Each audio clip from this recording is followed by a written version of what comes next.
Hello, BookTube, and welcome back to Maybe Midrash. This is a BookTube event that I'm doing along with Old Blues Chapter and Verse and Little Prairie Library, where we encourage readers to examine the many ways that religion interweaves with literature, both nonfiction and fiction, both Christianity and other religions, both positive and negative.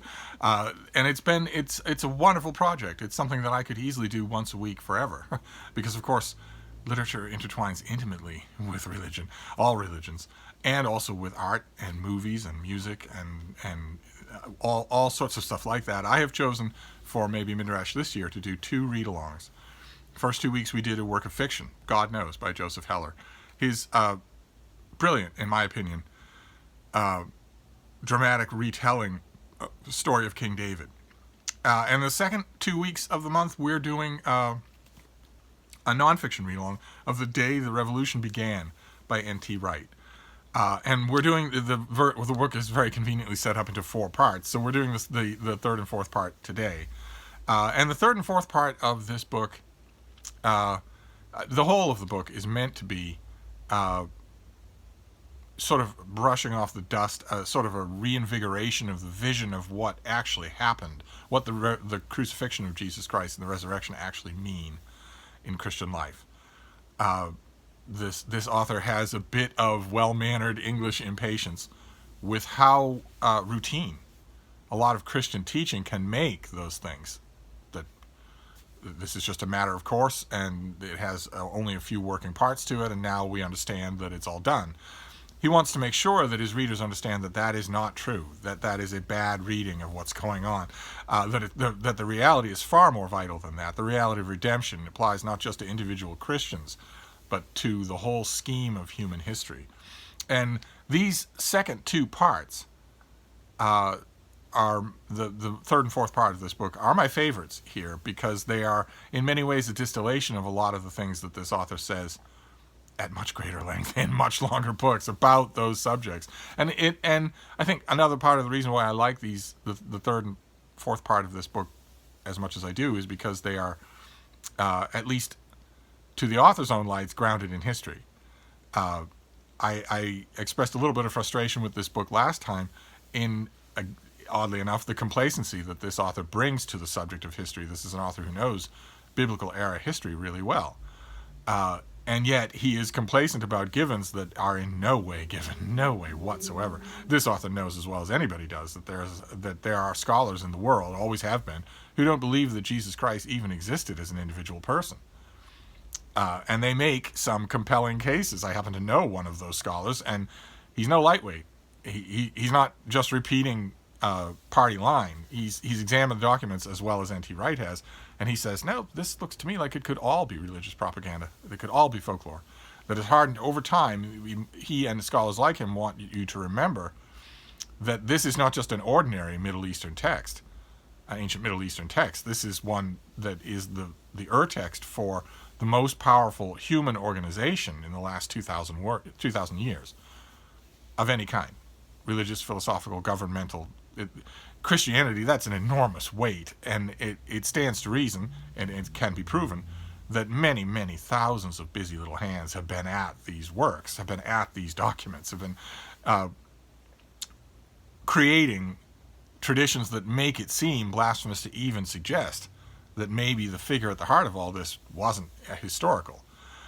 Nevertheless, if you get outside of all that and say, well, okay, what are Christians using to justify their belief that this person actually existed?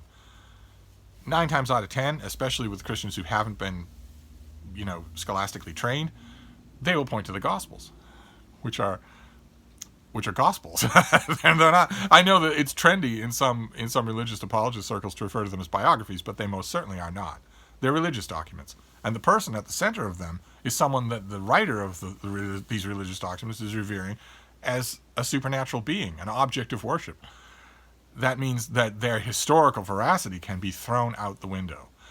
That's leaving aside the historical mistakes that they make. Even if they didn't make those mistakes, even if everything about about Judea and Tiberius and whatnot, even if all of that were absolutely true, you could still throw it out the window because That is a manifest conflict of interest, right? To say, you can't say this is a trustworthy historical document while it is at the same time proclaiming the life, the doings, the sayings, the ministry, the death, and the resurrection of a God. And NT Wright knows that. He knows that debates about historicity when it comes to Christianity go right to the heart of the matter and are very loud, especially in our what he scornfully refers to as our post-Enlightenment era. He's not a big fan of the Enlightenment, and certainly in the 21st century, those debates have momentum. Those debates can't be completely dismissed out of hand. So he spends time in the second and third part of this book dealing with history, and in a very good way. This is a passionately believing Christian, and I love that about him, and I love that about these books. That in order to get the most out of his books, and there are a whole bunch of other writers like this, you have to sort of meet the writer halfway. You have to assume that this book is being written in a living tradition of an active faith.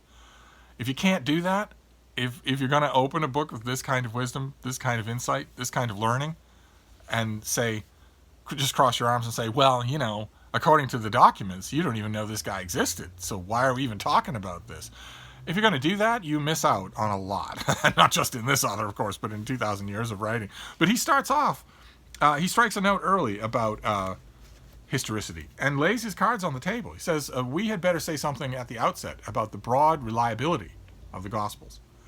I shall presuppose here that the longer and more complicated arguments I have set out elsewhere in favor of taking the Gospel accounts of Jesus' public career as substantially historical. This has been a major storm center in the study of early Christianity, and now is not the time to open the issues once more. Fortunately, nothing major will hinge on this. He's absolutely right about that. Nothing major will hinge on this, since almost all scholars, however skeptical, will agree that Jesus did indeed go to Jerusalem and die at Passover time. All scholars will agree that that is attested to in the Gospels. I think that's what he's trying to say here, and it's certainly true, and that is as far as it need go. Let's see here. That in the course of his public career he did indeed declare that through his work Israel's God was becoming king in a new way, that this theme, signaled by the placard on the cross, formed part of the first public perception of any meaning that his death might have had, and that Jesus undoubtedly said various things about the kingdom coming through suffering. Some such sayings were no doubt cryptic at the time, and we too may find them opaque, but these points, widely agreed upon, form a solid platform. Now, that's exactly the sort of thing that I'm talking about, because someone who comes to this book wanting to tear it down will be shaking their head the whole time that such a list is going on. A placard over a cross? Going to Jerusalem? These are the stations of religion as laid out in the New Testament, in the Gospels. And that's what I was mentioning last time about this book, is that offhand mentions of things like a placard over a cross, here is the King of the Jews, or whatnot, can almost sound in these books as if this author is just blandly declaring that such things were literally, observably true, and that we have accounts of them that attest to that. And that could give trouble to a reader of this book or books like this that isn't willing to meet the author on the grounds of something other than what we consider to be scientific historicity. There is no historical account of this figure. There are only apostolic accounts. There is no historical figure to go into such cinematic detail as a plaque on a cross or anything like that.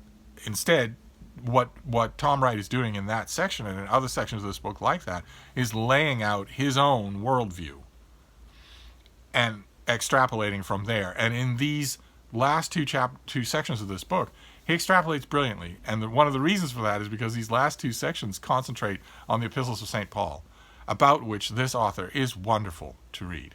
Just plain wonderful to read. As bloody well he should be, since he's written about 40,000 words on the 40,000 pages on the subject. He's fantastic on Paul. And I want to read you another part, just a small example of that, to give you a sense of it, although his expansions here in this, especially in the fourth part of this book, on the nature of redemption, on the living nature of the sacrifice of Jesus Christ for the sins of humanity, incredible. I'm really doing it an injustice to read even one little bit, but I'll read a little bit here. The death of Jesus in this passage is a passage about how Jesus is handed over for our trespasses and dies for our sins. The death of Jesus in this passage must not be shrunk to the small scale of the usual formula of, quote, we sinned, God punished Jesus, we're all right again, close quote. That little formula drives this author crazy. He sees it, he's encountered it far too often in his life talking to faithful Christians, and it drives him crazy. It's so self-satisfied, and it's so past tense. It makes the work of the crucifixion seem over. And that is radically opposed to the vision that this author has. No, the history matters. Israel was the place where the weight of the world's sin lay heavy, where the exile of Adam and Eve from the garden was acted out by the waters of Babylon. History matters, then, because salvation in the New Testament is not seen as an escape from the world of space, time, and matter, but rather as its redemption. The death of Jesus was the moment when the great gate of human history, bolted with iron bars and overgrown with toxic weeds, burst open so that the Creator's project of reconciliation, note, not an object, a project of reconciliation between heaven and earth could at last be set in powerful motion. The myrtle will at last replace the briar and the cypress the thorn. Nothing vital in traditional Western understanding has been lost through this approach. What has been lost is the paganized vision of an angry God looming over the world and bent on blood. What Paul gives us instead, here and throughout his writings, is the Jewish vision of the loving, generous Creator God who gives his own very self for the life of the world. Much traditional theology has of course insisted on this very point, but the frameworks within which this central truth has been set have often allowed a very different underlying meaning to be heard. No doubt this is partly because of the hard hearts of the hearers, but I think it is also because the full biblical story has been set aside in favor of a truncated narrative. Quote, the Messiah died for our sins in accordance with the Bible, close quote, and its own great narrative. We are not at liberty to replace this with the narratives of our own. You can see there, I think a little, you can hear a bit what I mentioned, the author's impatience with the Enlightenment, with post-Vatican II liberalist approaches to interpretation. We're not at liberty to replace the narrative of the resurrection, the crucifixion and the resurrection, with our own narratives. Instead, according to this author, we must bow to the whole package and look at it for what it means. I think that is thrilling. It's a thrilling vision of a very, very active Christianity in this book and in all of this author's other books. Really, it's at the heart of his view of all of this, is that a very active view of Christianity, that a project began at the crucifixion, that an old and overgrown and rusted vision of the relationship between Christians and the world, between humans and the world, between humans and God, has been broken open. The typical way that Christians will often say this is a death was broken. And I think that's just thrilling.